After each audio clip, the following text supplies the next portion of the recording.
distinguished guests, brothers and sisters, ladies and gentlemen, friends and enemies. Allow me to reintroduce myself. Flexen comes up with a steal. Ball nearly taken away by Dudley. Curry from inside the 28-foot line does it again. Just as good a year in his own. Look out! You don't like that? You don't like NBA basketball. I hate you. I don't even know you, and I hate your guts. I hope all the bad things in life happen to you and nobody else but you. They were so convincing in their argument. I'm not a businessman, I'm a businessman, man.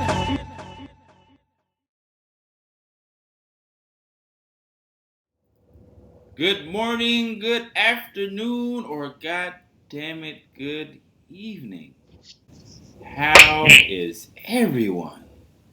I feel like I'm feeling great, man. Woo! First of all, I just want to say, yes, it is true. We are the dopest to breathe on the mic in the podcast game. I would like to say that. I'm dead ass. Burning it up. Yeah. Oh, representing, I see. Yes. I'm you sipping. Make sure I'm sipping. The Couch Sports Podcast is unofficially brought to you by Grand Marnier. Drink up. Yes, Grand Marnier officially. Now I was looking for that shirt. I couldn't goddamn find it. I am David Max, a.k.a. the Underground, voice of the Detroit Pistons. One half of the People's Champs. Thank you for tuning in. That over there is the great Terrell Barron. Lady killer. Nice tall glass over there. Drink up.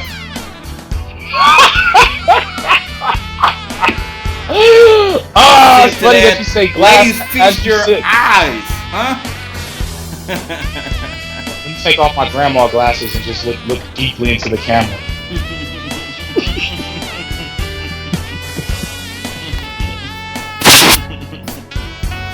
Grandma, yeah, you lucky. I can't have any right now. Oh man, I've been waiting about a week to sip on this, man. Woo! I bet you that first sip was just the best. Which, yes. Because Honey Jack is, it's like a C- substitute. It's a cool little backup, but that Grand Marnier taste, man. Shit. Yeah. Grand Marnier is a man's drink. That's what it is. Like Honey Jack is like, okay, I'm about to go to the prom, but Grand Marnier is like, I'm about to be prom king in this bitch. I'm gonna be prom king so big. I'm gonna be prom king at somebody else's school that I don't even go to. That's what Grand Marnier is. That's Grand Marnier in a nutshell. Oh man. Yeah, I was sipping last night and got to writing, man. So yeah, I had to hold back. I was ready to talk. I was ready to start some podcast beef. So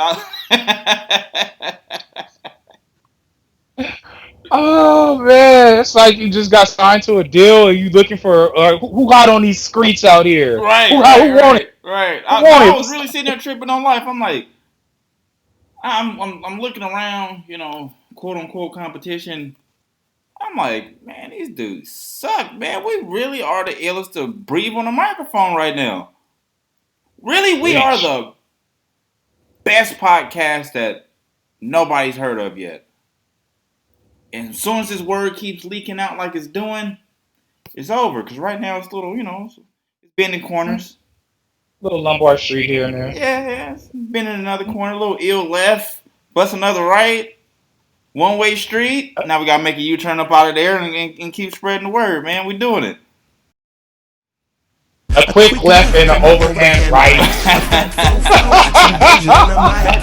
Hey man, that was it's been a while since we did a pod, but what's up? That was early retirement, Mac Dre. Oh man, rest in peace. Yeah, it's been 13 years almost. It'll be 13 years in September, I believe. November. No, November. Yeah, November. Yeah. November 1st. Yeah, but how you feeling over there? I was really inspired by your your rappers list. That was kind of dope. A lot of those cats on that list I never even heard of, like the cat from Vallejo, the cat from Sacramento. I Oh know about yeah, Nipsey man. Hussle. I'm back into the music. I've been dabbling here and there because I used to be the king of keeping one foot in the streets and one foot out. But somewhere along the way, I kind of lost my way because I decided, I'm done with everything. I'm tired. I just want to focus on this, that, and the third. But I kind of lost touch with what was really going on, and being able to navigate both worlds is something that's always benefited me. And losing your touch on what's going on musically, that's I don't really know if it's good for the soul when that's what you grow up on. You grow up on music, and at the end of the day, music is evolving, kind of like the NBA is evolving, and I want substance. So it is some cats that I do listen to, and I have been kind of listened to on and off, and now I'm just full blown. Okay, I'm back in the music. I'm happy with it, and these cats provide me substance and bars because that's what I want the most. That's really what I want. Some damn bars, man. Did you purposely leave Kendrick off that list? No, actually, I updated. I updated the list with a couple of names since I released it. I didn't leave Kendrick off on purpose. It was just one of those. I wanted to go see what new things he has out, so I can kind of gauge how I'm feeling. I just didn't have the time, and then I didn't want to put him in the category of rappers I got to go give a chance to because I been gave him a chance, and he. When I was heavy into music, I was listening to him, but it's just he wasn't the first person that came to mind. It's no disrespect to him. It's just I didn't think about it until after I pressed publish, and I was like, maybe I should have gave Kendrick a look so it won't look like I'm hating or something. But at the same time, I mean, shit, I think about what I think about. It's kind of whatever. Right now, because I'm just heavy on Mozzie right now, and I'm heavy on Nipsey Hussle and people that make me want to get up and go grind and fucking rule the world and shit. So Yeah, Nipsey's been in it for a minute, isn't he? With Lauren London. Yeah. And on a side note, all them people who was talking ill on Lauren London's name last week because what happened to Nipsey went to a London? game. And I guess she just had a baby 6 months ago, so it was chicks hating about, she chubby or fat or whatever now. And oh my god, are you serious? Yeah, I'm serious. It was a thing, but then it became. Hold on. So a woman has a baby. A woman is made to expand, to hold weight, to carry children. Yeah. She gives birth, and her biggest haters are women. Yeah, it was amazing. And then but then it kind of counteracted, and a lot of people started really feeling like, hold on, these same people who are clowning on her about her 6-month-old baby weight have been talking about their baby weight for 20 years. So wait a minute, so. Yeah, it was some spats going on, but yeah, it was something. I exited out real quick. I gave it 2 minutes of my time, but. Wow, I had no idea that Lauren London had a baby, but she's with Nipsey Hussle, so thanks a lot, Nipsey. Got taking all our sisters. He can't sing. Only reason she married because he got money. Taking all our sisters. It was something, man. I just couldn't believe that was a topic of conversation and that people were really on her helmet about it, and it was kind of amazing, wow. I was telling my daughter that unfortunately, women are your biggest critics. It's not us as guys. We're dogs, whatever the fucking case is, but all the shit that women do, well, majority, case by case, of course, it's all for other. Oh, I'm not happy with my stretch marks. That's what happens when you have babies. You don't think the guy you're with noticed that? Yeah, we see fupa, stretch marks. We don't give a shit about any of that stuff. Right. But you give a shit about it. What Cat Williams say? Either you was big and got small, or you was small and got big. I think I speak for all real niggas in attendance today when I say we ain't got time to worry about no shit like stretch marks. We know they either came from one of two things. Nigga, either you was big and got small, or you was small and got big. Either way, we fucking. Either way. And to me, it's just, I'm gonna be honest. I'm gonna hold ladies' feet to the fire. It's y'all fault because you guys say we're the ones that's always wanting the fake like Nicki Minaj looking chick. No, you guys are the ones that's always talking about it. They're on all your magazines. You guys like it's y'all that's doing that shit. Like we don't give a fuck. We don't care. Like we don't care. Like I wouldn't want my fucking, if I ever got married or if I settled down with somebody, I wouldn't want her to like look like I couldn't touch her, like all plastic. That's not real to me. Right. Like silicone, like ass shots and fucking veneer, like all that shit. What's the point of all that shit? That's not what a real woman is. No, it's not, man. And it's I don't know when that became the norm. Yeah. And this is the funny part. Like a lot of chicks seem like, whether in the industry or not, that they kind of get gassed up to go do some shit they shouldn't be doing because of some old greasy ass niggas who will take down anything. Like, you can't go off of their opinion. You know what I mean? Like, you really have to go on how you really feel about something. Not some dude who will take down anything and who's going to knock you down and then move on. It's a swindle job. I mean, because the reason I knew about Nicki Minaj back in the mid-2000s is because one of my favorite rappers, Stack Bundles, they're both from Queens, and she freestyled for him like at a show. And I remember watching this like when YouTube like first came out, I think like in 2006. Rest in peace, Stack. But and she was a beautiful, like little skinny, like I was like, damn, she's fine. She could kind of spit. And then once she signed with Lil Wayne, it was just like over with for her. Like, and then it's just funny because she got bodied by Remy Ma.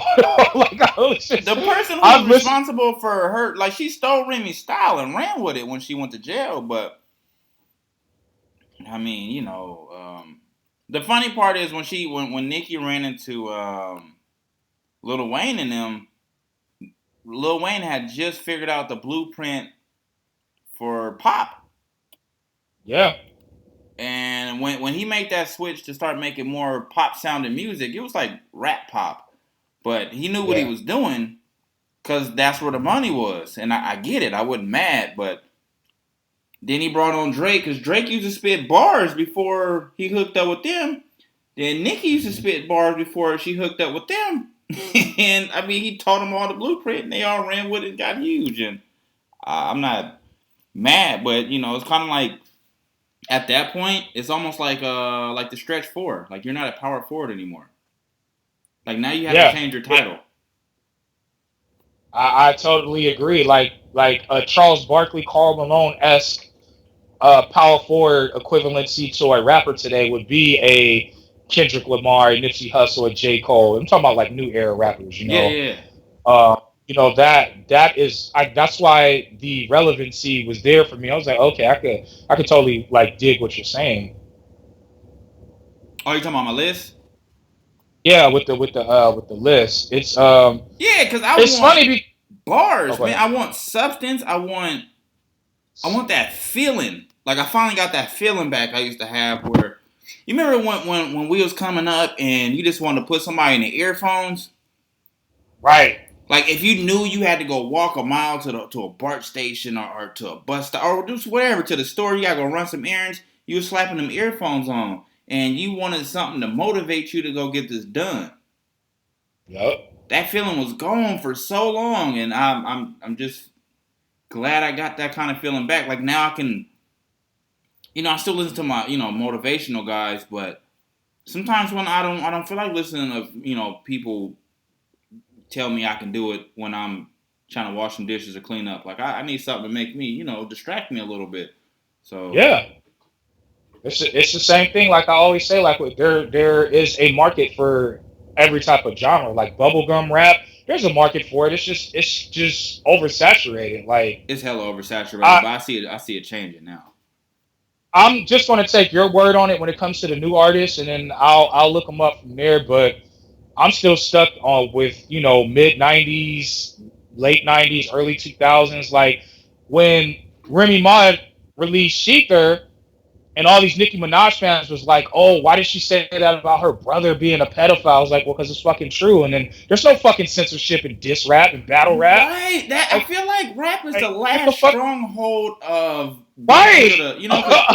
that may be comedy, but it seems like they're trying to raid comedy. You know, the fun police and the fucking PC police. Yeah, I have to. That's where I draw the line, man. When it comes to like comedy or music, people are always going to say some degrading shit. Like you got to deal with it. You can't be like, you can't get into the rap game or hip hop and get mad with some real shit pop off, because occasionally real shit pop off. Right. Right. You know, Right. like I'll give you a great example. Last year when Joe Budden destroyed Drake, uh, I remember watching Joe Budden TV, or he has his YouTube channel, and there was some Drake fans that like pulled up to his crib in New Jersey and was like laughing at, and they tried to run up on Joe Budden, so he chased them down, he pulled them over, and he's like, "Don't y'all ever do that shit." It's Joe Budden. Joe Budden.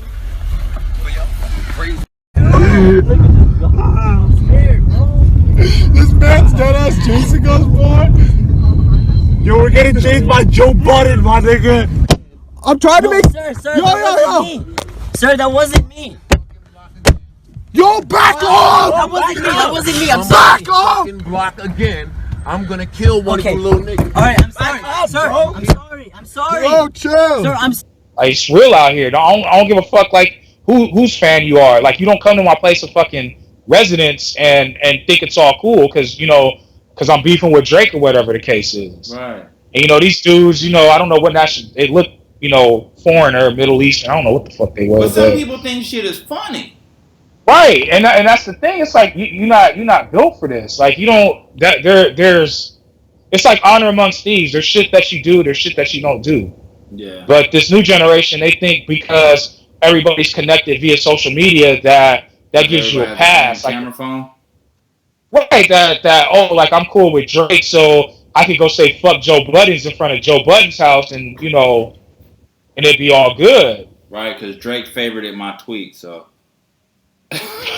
That means I gotta go ride for Drake or go pull up and try to do a prank at Joe Budden house, right? Right. That's how it be though. But, yeah, man. Yeah. It's people these new generations of fans, they take fandom to a whole different level. Like there's always been like cult followings, there's always been like big fan, like diehard fans. I'm not knocking that, but I'm knocking is fucking like the Beyonce cult. Like like they got this religion where all these people, they just worship Beyonce, and one girl even sacrificed herself and killed. This happened years ago. But I'm like, this is the type of shit that, these Beehive fans and Rihanna fans, and you can't say anything negative about them because you're hating. I just watched the People's Choice Awards, the iHeartRadio Awards on Sunday. How was that? And well, it was all pop. Michaela was listening to it in the car, and I went to my homegirl's house because she needed some help assembling a car for her daughter. So I was like, yeah, I'll help you, no problem. Brought my tools over.